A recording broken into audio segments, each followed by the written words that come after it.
राधे राधे जय जगन्नाथ समस्त को आज रेसिपी भिडियो मु बनई कैप्सिकम एवं आलूर तरकारी स्ट्रक्चर जानीपे केते बढ़िया देखा जाउची। घरे ही कम मसला यूज कर तरकारी को आज मु बनैबी। आपण मैंने प्लीज प्रथम लास्ट पर्यटन देखी नियंतु। तो ये मुझे दुईटा कैप्सिकम एवं दुईटा आलू भल भाव दुईटा को भल से धोई नहीं तार स्क्वायर साइज करी काटी नहीं। एबे कढ़ाई रखी 2 चामच पाखापाखि सोरिष तेल। ये तेल जो आम नेले ना यह मसला करने नहीं एथिरे आमर आलू एवं कैप्सिकम फ्राए करिबार नाही डायरेक्ट तरकारी पकेबा। तो आपण मैंने चाहूले तो अल्प टिके कैप्सिकम एवं आलू को फ्राए करि परिबे। तो से तेल आम जो नेले ना से तेल रे 1 चामच जीरा देले। जीरा भल भाव फुटला परे अदा एवं रसुण कंचा लंकार छेंचा आम देदेले ताको मध्य तेल रे अल्प समय आम फ्राए करनबा।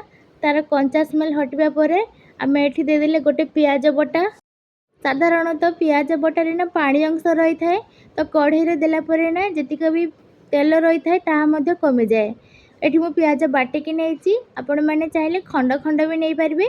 पियाज बटा देले टिके तरकारी हमर बहलिया रहिबो तो से बाटिकी मु नहीं एठी किसी समय कढ़ाई रे एपट सेपट कला परे ना तार हल्का टिके रंग चेंज हो आसलानी एवं तार जो बास्ना रही थाए ताहा मध्य पड़े गलानी। तो ये मु गुटिए टमाटो को कुरा होइथवा ताकू दे देली। एबे सब जाक मसला को आमे भल भाव भल से कषि नबा ना देखि पारथिबे अल्प ही मसला मु देइची तो बेसी एठी में दबार नाही। तो अल्प समय पर टिके टिके तेल ऊपर को आसलानी। तो एबे एठी आमे 1 चामच मापी लंका गुंड 1 चामच हलदी गुंड एवं 1 चामच लुण को मु दे देली एवं मसला रे भल भाव आमे गोळै नबा। जो आमे लंका गुंड देले ना सेति अल्प टिके पानी दे दबा जेमिति कि तळे लागि जिवो नाही। एबे मसला सहित पानी को भल भाव आमे गोळै नबा एवं 1 मिनिट पई ताको फुट आनिया पई छाडी दबा। फुट आसला परे ना जो आमे लंका गुंड देथिले तार कलर एबे देखंतु चेंज हे गलानी। तो एबे मो अल्प किछि कसुरी मेथी को दे देबी। ए मसला बेले कसुरी मेथी देले ना हमर तरकारी बास्ना भल आसीबो। तो ताको आमे भल भाव गोळै नबा एवं भल भाव गोळैला परे ना एबे मो रखिथिबा आलू को दे देबी। तरकारी पाई जो आलू रखी ना ताको अल्प टिके मु सिझेई नेइची जद्वारा कि तरकारी शीघ्र ही आलू सिझीजिवो। तो आपण मैंने आलू को टिके सिझेई नेबे नहले टिके तेल रे फ्राए कर नेबे तो शीघ्र ही बनिजिवो। एबे देखि पारुथिबे आलू मध्य सिझी आसलानी। तो आमे कैप्सिकम को दे देबा ता देहरे। एबे कैप्सिकम एवं आलू को मसला रे 1 ରୁ 2 मिनिट पई गोळै कि ताको सिझिया पई रखि नबा एवं बेसी भी सिझिबार नाही कैप्सिकम को। एबे जेतिक मु देइथिली मसला ना तरकारी पाई एकदम सफिशिएंट रहिछि आपण माने देखि पारुथिबे।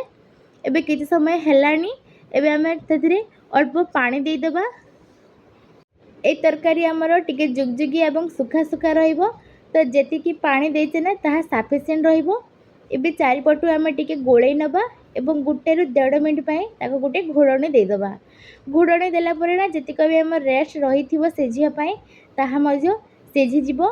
एबे 1 ରୁ 1.5 मिनिट पई आमे जो घोड़णी देथिले ताको एबे उठे कि चेक करनबा। तरकारी स्ट्रक्चर देखि पारिथिबे बेसी भी पानिया हेई नाही तरकारी एवं तार कंसिस्टेंसी एकदम परफेक्ट रहिछि। आपण माने भी थरे एई परि निश्चय बनांतु निहाती समस्त को भल लागिवो एवं बनिया पाई कम समय लागिवो एवं कम मसला मध्य लागिछि आपण माने देखि पारिथिबे।